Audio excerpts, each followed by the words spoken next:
29ஆம் நாள் பாசுரம். சிற்றஞ்சிறுகாலே வந்துன்னை சேவித்து உன் பொற்றா மறையடியே போற்றும் பொருள் கேளாய்.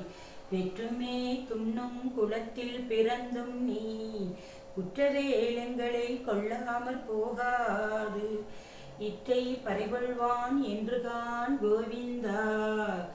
என்றைக்கும் ஏழேழ் பிறவிக்கும் உந்தன்னோடு உற்றோமே யாவோ உமக்கே நாமாம் செய்வோ மற்ற என் நாமங்கள் மாற்றலோர் எம்பாவாய்.